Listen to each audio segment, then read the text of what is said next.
एक मशहूर कहावत है कि भारत में खुदा को छोड़कर हर चीज़ को पूजा जाता है। यहाँ कोई भी चीज़ भगवान बन सकती है, इसकी इबादत हो सकती है। और जाहिर है कि इसकी वजह है जहालत, तालीम की कमी और अंधी तकलीद, तोहम परस्ती भी। मिसाल के तौर पर एक शख्स ने एक्सपेरिमेंट के तौर पर जानबूझकर इस शख्स ने फ्लाईओवर के नीचे गुजरती हुई भीड़ के सामने बिना किसी वजह के बरकत के तौर पर हाथ लगाना शुरू किया।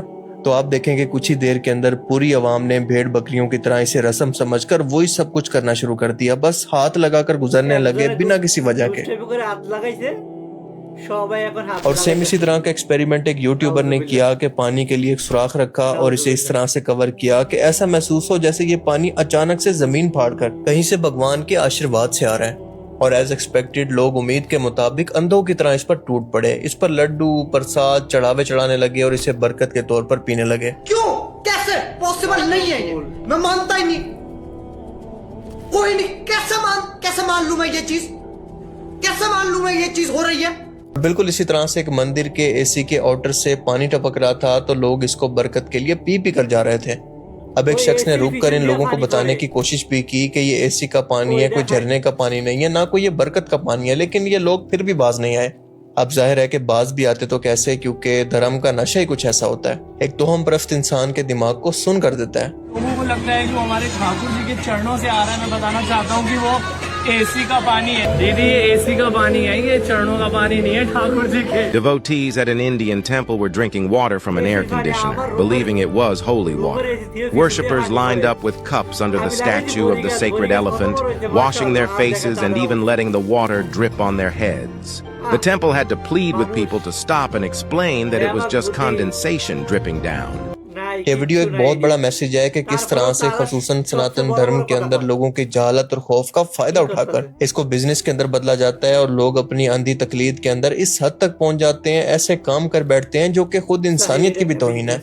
अब मिसाल के तौर पर आप ये वीडियो देखें कि एक भारतीय शख्स यहूदियों की एक मखसूस रस्म के दौरान आता है और अचानक से यहाँ पर मौजूद रबई के सामने सजदे में गिर जाता है। यहूदी रबई का मतलब है जैसे मुसलमानों के अंदर मौलवी और क्रिश्चियंस के अंदर पादरी होते हैं, वैसे यहूदी आलिम दीन को रबई कहा जाता है। अब अचानक से ये मंजर देखकर ये रबई भी खौफजदा हो गया कि ऐसा मेरे साथ कैसे हो सकता है कि एक इंसान मुझ जैसे इंसान को इतना आसानी से कैसे सजदा कर सकता है। इसमें तो मुझे समझ में ही नहीं आ रही है क्या प्रॉब्लम है। आप सब लोगों को यकीनन ओ माई गॉड फिल्म का ये सीन तो याद होगा जिसके अंदर एक हिंदू मूर्ति बेचने वाले शख्स का कहना था कि जब तक लोग इस मंदिर मूर्ति को मानते रहेंगे तो मेरा बिजनेस चलता रहेगा। और इस मूवी का मेन कैरेक्टर यानी कांजी लाल मेहता अपने पास आने वाले हर शख्स को ये मूर्ति कहकर इस तरह से बेचता था कि फलां जगह की जमीन फटकर ये बाहर निकली और ये इकलौता पीस है जो कि तुम मुझसे लेकर जा रहे हो।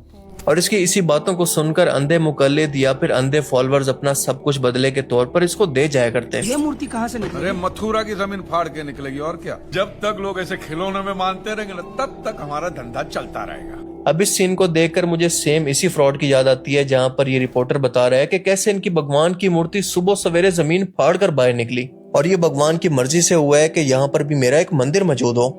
अब जाहिर है कि इसके बाद यहाँ पर एक बहुत बड़ा मंदिर बनेगा और ये बिजनेस इन्वेस्टमेंट के तौर पर कई सालों तक चलता रहेगा। तक है और भगवान निकले जमीन चीर कर। अच्छा कितने बजे निकले? 7:30 बजे सुबह।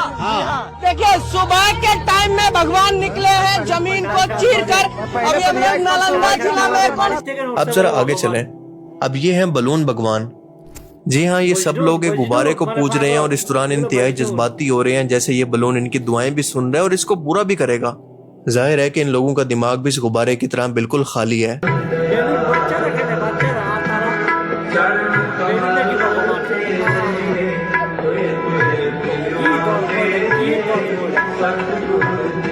अब जरा ये देखें कि हाल ही में नॉर्थ इंडिया के अंदर एक नए भगवान ने जन्म लिया है जो कि कुर्सी है और इस कुर्सी पर एक खतरनाक चेहरा बना हुआ है।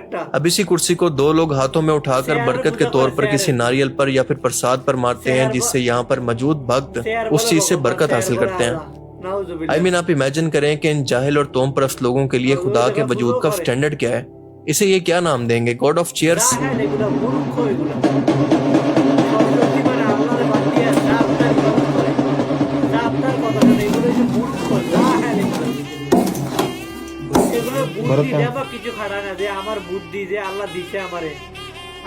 कौन है?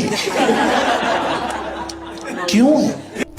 अब जरा ये देखें कि एक सफेद फार्म आदमी है जिसके जिस्म पर एक टैटू भी बना हुआ है और लोग इसको भगवान समझकर सजदे कर रहे हैं, इससे मन्नतें मांग रहे हैं और बरकत हासिल कर रहे हैं।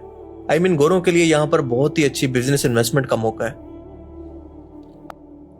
अब जरा ये देखें कि ये भारतीय पंजाब के अंदर मौजूद एक गुरुद्वारा है जहाँ पर लोग चढ़ावे के तौर पर खिलौने हवाई जहाज को चढ़ाते हैं ताकि इनका बाहर मुल्क का वीजा लग जाए।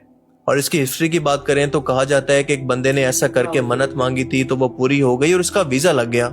तो अब बाकी लोग भी इसी तरह से इसको रस्म बनाकर चल पड़े। पर अच्छी बात यह है कि इन प्लेन्स को खिलौनों के तौर पर शाम को बच्चों को बांट दिया जाता है। अब सेम इसी तरह से तेलंगाना हैदराबाद के अंदर वीजा बालाजी मंदिर है जहां पर लोग अपने पासपोर्ट्स और डॉक्यूमेंट्स के साथ आते हैं कि बालाजी भगवान इनके यूएस वीजा को क्लियर करवा देंगे। तो हम प्रस्ती फाइनल बॉस। अब जरा ये देखें कि ये है कोलकाता के अंदर चाइना की काली माता का मंदिर और यहाँ पर प्रसाद के तौर पर और कुछ नहीं बल्कि चाउमीन और फ्राइड राइस चढ़ाए जाते हैं। अब ये है गुजरात के अंदर नरेंद्र मोदी का मंदिर जिसकी बच्चे कैसे पूजा कर रहे हैं, जरा गौर से देखें।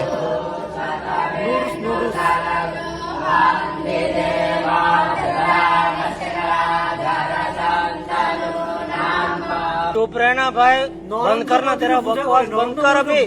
यह है तेलंगाना के अंदर सोनिया गांधी का मंदिर, गुजरात के अंदर महात्मा गांधी का मंदिर, कोलकाता के अंदर अमिताभ बच्चन का मंदिर, तमिलनाडु के अंदर रजनीकांत का मंदिर और तेलंगाना के अंदर ही डोनाल्ड ट्रंप का मंदिर।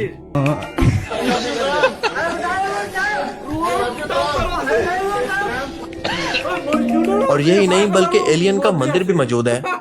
और अगर आप एलियन की बात पर हैरान हैं तो इन लोगों ने तो आलू को भी नहीं छोड़ा। यकीन नहीं आता तो ये वीडियो देखें। जहां एक विचित्र आकृति वाले आलू ने लोगों की आस्था को नया रूप दे दिया है। कि कुछ अजीब सा लग रहा है। मैंने कहा उसका फोटो भेज दो थोड़ी देर के लिए। जब उसने फोटो भेजा तो मुझे लगा कि भगवान श्री कल की जो अवतार लेने वाले हैं उन्होंने अपने दर्शन पहले ही दे दिए। अब आपको दिखाते हैं कछुआ भगवान जो कि इनके मुताबिक भगवान यानी खुदा की शक्ल के अंदर मौजूद है। तो हम भगवान मानते हैं। भगवान कैसे हो गए जी? भगवान कैसे? तो कछुआ है जी कछुआ है, लेकिन सनातन धर्म का मानना है कि विष्णु भगवान जो है कछुए के रूप में अवतार लिए थे। जस्ट इमेजिन कि इन लोगों को खालिक और मखलूक के फर्क का भी नहीं पता। इन लोगों को बुनियादी डेफिनेशन ही नहीं आती कि खुदा किस जात का नाम है और इसी वजह से ऐसे ढोंगी बाबों के हाथों ये बेवकूफ बनते रहते हैं जो कि नेशनल टीवी पर बैठकर लोगों को पागल बनाते हैं। मिसाल के तौर पर इसकी मिसाल देख लें। ये ढोंगी भूल गया था कि आजकल कैमरा 4K क्वालिटी के अंदर आ रहे हैं और इसका ये धागा भी दिखा सकते हैं। और इस तरह के न जाने कितने ढोंगी आज इंडिया के अंदर मौजूद हैं जिसमें बच्चे भी शामिल हैं। और अपने बिजनेस की खातिर इन लोगों ने अपनी आवाम के IQ लेवल को यहाँ तक पहुंचा दिया है कि इनके अंदर और जानवर की सोच के अंदर कोई फर्क बाकी नहीं रह गया, क्योंकि वो भी रेवड़ को फॉलो करते हैं और ये भी। ये आपकी तरह ऊपर नीचे जो आपने चलाया था ऐसे पकड़ के भी दिखा दिया। और यहाँ देखिए यहीं पे रोकूंगा हवा में, रुक जाइए, झूल जाइए, प्रश्नों का उत्तर भी देगा ये। क्या बात है? सब खुल के हंसे सारे। कुरान करीम जो कि दुनिया भर के इंसानों के लिए हिदायत की किताब है, इसमें अल्लाह पाक वाज़े तौर पर फरमाता है कि अल्लाह ये बात कभी बर्दाश्त नहीं करेगा कि इसके सिवा किसी और की इबादत की जाए।